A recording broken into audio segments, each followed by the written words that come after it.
felicidade e a infelicidade relativas. Vamos estudar isso hoje. Encontro com Kardec, um momento de estudo da doutrina espírita. Olá, sinta-se bem-vindo ao canal Espírita Fraterno, seu canal de estudo e divulgação espírita. Dando continuidade aos trabalhos que fazemos semanalmente, hoje apresentamos o Encontro com Kardec número 82, que trata é o início da quarta parte do Livro dos Espíritos, que fala sobre penas e gozos terrestres. Eu sempre aconselho que faça a sua prece inicial, pedindo a presença de bons espíritos do seu anjo guardião nosso, para que possa nos ajudar a desenvolver esse trabalho e no final também do estudo faça uma prece de encerramento. Agora, é claro, não deixa de deixar o joinha, não esquece, se inscreve no canal, aquelas coisas que vocês já sabem como funciona, tá bom? Vamos seguir com as nossas telas.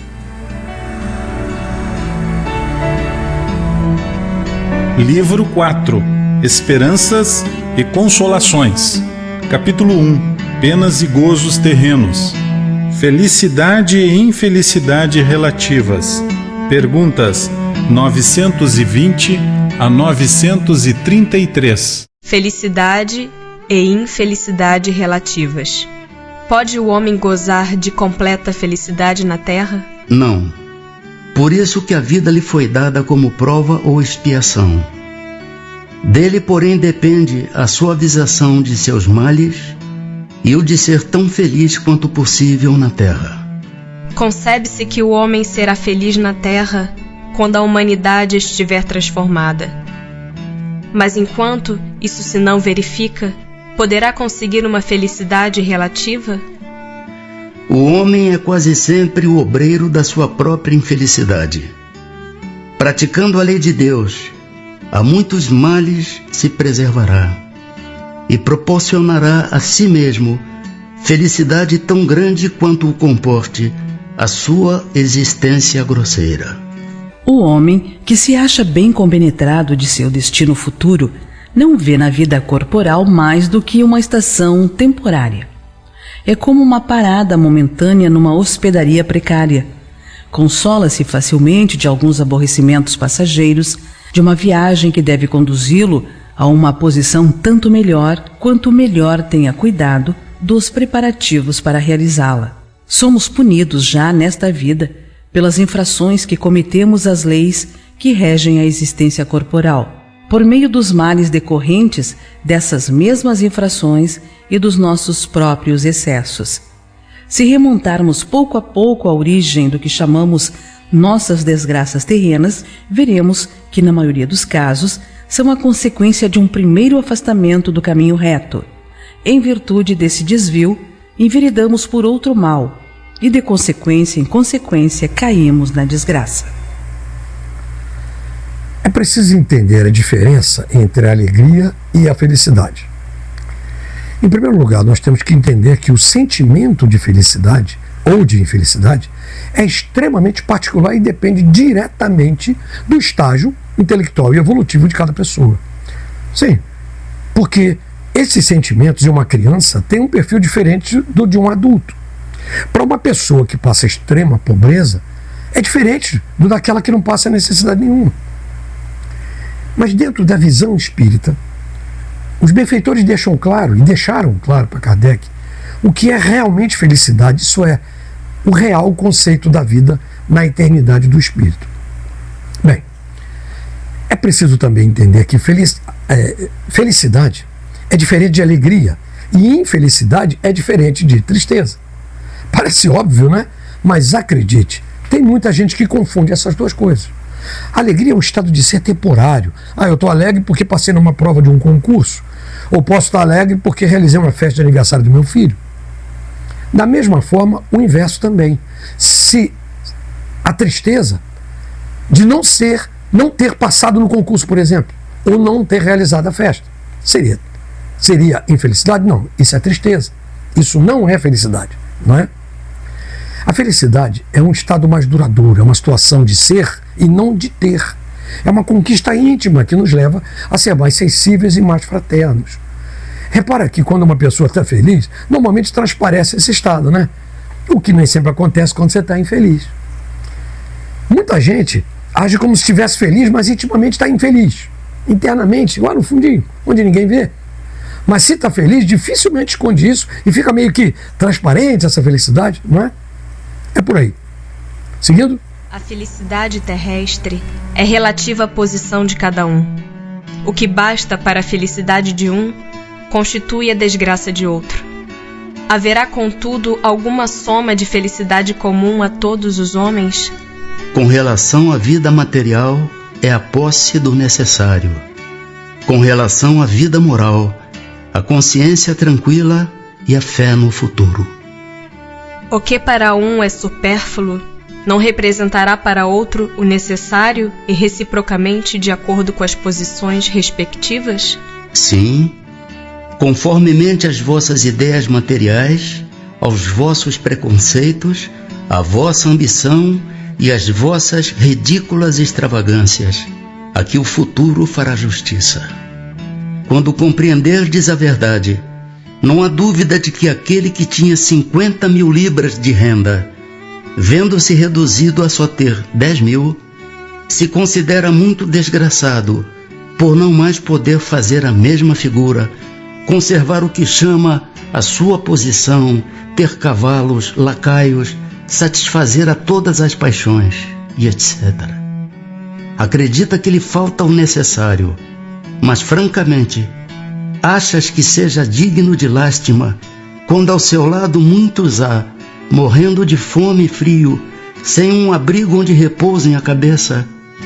O homem criterioso, a fim de ser feliz, olha sempre para baixo e não para cima, a não ser para elevar sua alma ao infinito. Há males que independem da maneira de proceder do homem e que atingem mesmo os mais justos. Nenhum meio terá ele de os evitar? Deve resignar-se e sofrê-los sem murmurar, se quer progredir. Sempre, porém, lhe é dado buscar consolação na própria consciência, que lhe proporciona a esperança de melhor futuro, se fizer o que é preciso para obtê-lo. Por que favorece Deus com os dons da riqueza a certos homens que não parecem tê-los merecido? Isso significa um favor aos olhos dos que apenas veem o presente.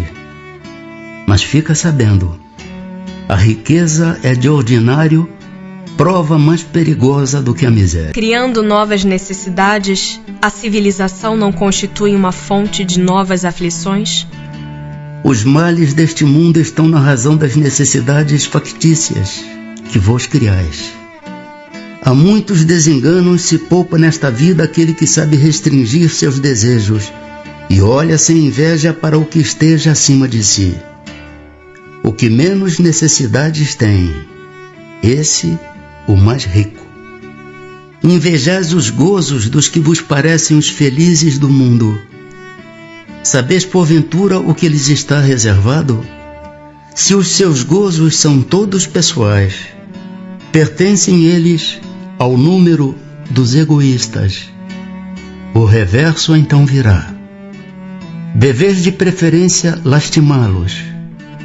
Deus algumas vezes permite que o mal prospere, mas a sua felicidade não é de causar inveja, porque com lágrimas amargas apagará. Quando um justo é infeliz, isso representa uma prova que lhe será levada em conta se a suportar com coragem. Lembrai-vos destas palavras de Jesus: bem-aventurados os que sofrem, pois que serão consolados. Não há dúvida que à felicidade o supérfluo não é forçosamente indispensável, porém o mesmo não se dá com o necessário. Ora, não será real a infelicidade daqueles a quem falta o necessário? Verdadeiramente infeliz o homem só o é, quando sofre da falta do necessário à vida e à saúde do corpo. Todavia pode acontecer que essa privação seja de sua culpa. Então, só tem que se queixar de si mesmo.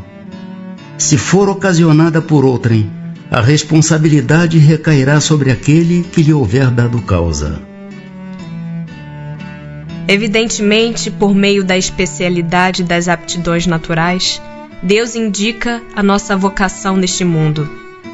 Muitos dos nossos males não advirão de não seguirmos essa vocação? Assim é.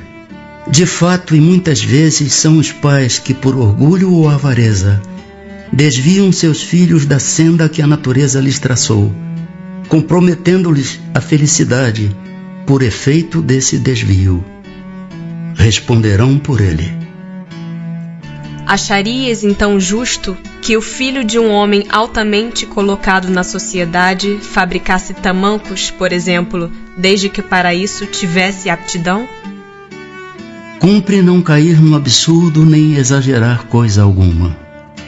A civilização tem suas exigências. Por que haveria de fabricar tamancos o filho de um homem altamente colocado, como dizes, se pode fazer outra coisa?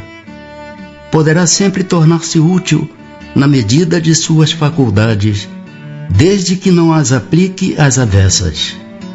Assim, por exemplo, em vez de mau advogado, talvez desse bom mecânico e etc. O afastamento dos homens da sua esfera intelectual é seguramente uma das causas mais frequentes de decepção. A inaptidão para a carreira abraçada é uma fonte inesgotável de reveses. Depois, o amor próprio, aliando-se a tudo isso, impede que o homem que fracassou procure recursos numa profissão mais humilde, mostrando-lhe o suicídio como remédio extremo para escapar ao que ele julga ser humilhação. Se uma educação moral o tivesse colocado acima dos tolos preconceitos do orgulho, jamais teria sido apanhado desprevenido. Nós, quase sempre, somos responsáveis pela nossa própria infelicidade. Isso já foi comentado em outro estudo, em função das nossas escolhas, do nosso livre-arbítrio. Mas uma coisa é certa: se estamos aqui na Terra, é para corrigir as nossas falhas. E na medida em que entendemos o nosso estágio de felicidade, nós vamos reagindo com mais resignação, com mais tranquilidade aos problemas. Porque nós saberemos que a felicidade plena, e nós sabemos, não é aqui. Não é aqui onde estamos apenas de passagem. Veja que o que pode ser felicidade para uns, não necessariamente seja para outros. Quer dizer, mas isso a nível material. Mas a nível espiritual, a felicidade é a certeza de agir no caminho correto, segundo as leis divinas, com a certeza da vida futura, estando moralmente melhor, sem sentimentos ruins. Quando a gente se vê diante de um infortúnio, é preciso agir com mais resignação, confiando em Deus, principalmente, que esse momento vai passar e que certamente está sendo útil de alguma forma para o nosso crescimento. Agora, é difícil, a gente sabe que isso é difícil. Se engana aquele que acha que o poder do dinheiro, das posses, são as suas felicidades. Até porque podem ser condições que são passageiras. E também se enganam os que acham, aqueles, né, que entendem que Deus privilegia um em detrimento de outros. Pô, se fosse assim, ele não seria absolutamente justo e bom. Que Deus seria esse? Os benfeitores já nos deixaram muito claro que a prova do rico é extremamente difícil, porque seduz a pessoa a agir com avareza, com orgulho, com egoísmo, né? Na questão 928, novamente é trazido o tema sobre as aptidões, com o exemplo do tamanco, né? O que significa é que se você pode exercer as suas funções de acordo com as suas aptidões e oportunidades, por que não faz? Certamente seria muito mais útil, com resultados mais positivos para a sociedade, se estivesse na atividade que melhor se identificasse e onde houvesse maior oportunidade de desempenhar corretamente as suas funções, suas aptidões. Vamos seguir? Pessoas há que, carentes de todos os recursos, embora no seu derredor reine a abundância, só têm diante de si a perspectiva da morte. Que partido devem tomar? Devem deixar-se morrer de fome? Nunca ninguém deve ter a ideia de deixar-se morrer de fome. O homem acharia sempre meio de se alimentar, se o orgulho não se colocasse entre a necessidade e o trabalho. Costuma-se dizer: não há ofício desprezível. O seu estado não é o que desonra o homem. Isso, porém, cada um diz para os outros, e não para si. É evidente que, se não fossem os preconceitos sociais pelos quais se deixa o homem dominar, ele sempre acharia um trabalho qualquer que lhe proporcionasse meio de viver, embora deslocando-se da sua posição. Mas entre os que não têm preconceitos ou os põem de lado, não há pessoas que se veem na impossibilidade de prover as suas necessidades em consequência de moléstias ou outras causas independentes da vontade delas? Numa sociedade organizada segundo a lei do Cristo, ninguém deve morrer de fome. Com uma organização social criteriosa e previdente, ao homem só pode faltar o necessário por culpa sua. Porém, muitas vezes, suas próprias faltas resultam do meio onde se acha colocado. Quando o homem praticar a lei de Deus, terá uma ordem social fundada na justiça e na solidariedade, e ele próprio também será melhor. Porque são mais numerosas na sociedade as classes sofredoras do que as felizes. Nenhuma é perfeitamente feliz. E o que julgais ser a felicidade, muitas vezes oculta pungentes aflições. O sofrimento está por toda parte. Entretanto, para responder ao vosso pensamento, direi que as classes a que chamas sofredoras são mais numerosas, por ser a terra lugar de expiação. Quando a houver transformada em morada do bem e de espíritos bons, o homem deixará de ser infeliz, e ela lhe será o paraíso terrestre. Porque no mundo, tão frequentemente, a influência dos maus sobrepuja a dos bons? Por fraqueza destes.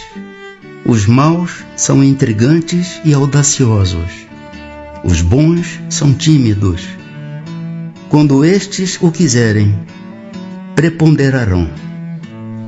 Assim como quase sempre é o homem o causador de seus sofrimentos materiais, também o será de seus sofrimentos morais? Mais ainda, porque os sofrimentos materiais algumas vezes independem da vontade, mas o orgulho ferido, a ambição frustrada, a ansiedade da avareza, a inveja, o ciúme, todas as paixões, numa palavra, são torturas da alma. A inveja e o ciúme. Felizes os que desconhecem estes dois vermes roedores. Para aquele que a inveja e o ciúme atacam, não há calma nem repouso possíveis. À sua frente, como fantasmas que lhe não dão tréguas e o perseguem até durante o sono, se levantam os objetos de sua cobiça, do seu ódio, do seu despeito. O invejoso e o ciumento vivem ardendo em contínua febre. Será essa uma situação desejável? E não compreendeis que com as suas paixões o homem cria para si mesmo suplícios voluntários, tornando-se-lhe a terra verdadeiro inferno? Muitas expressões pintam rigorosamente os efeitos de certas paixões.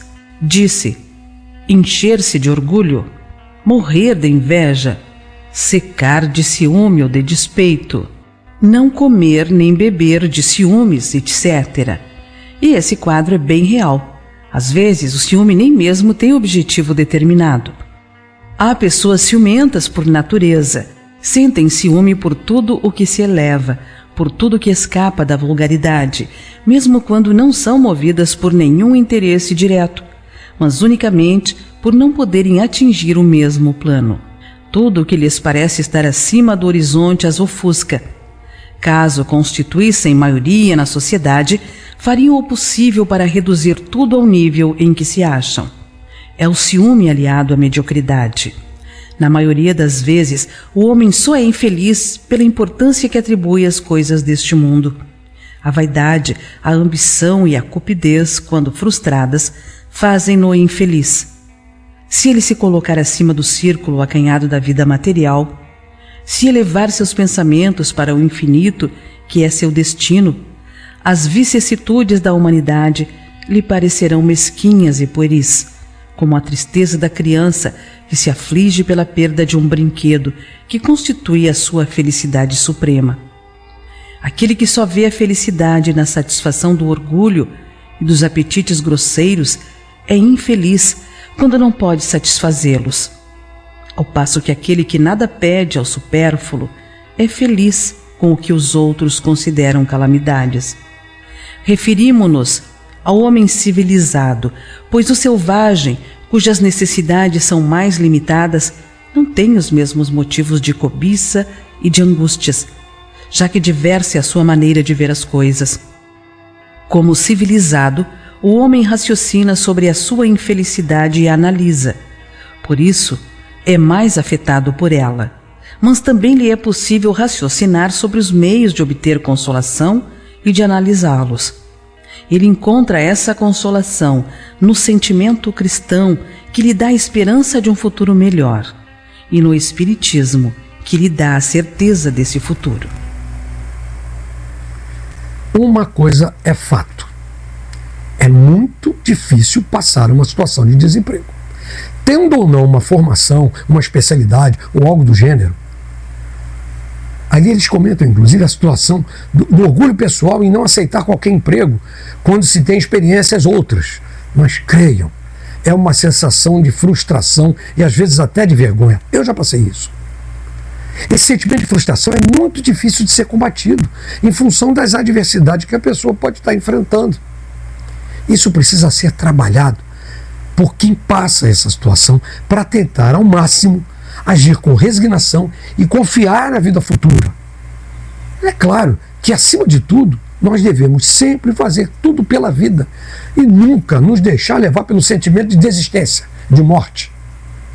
E sim, é verdade que nós encontramos muito mais pessoas em sofrimento do que em felicidade.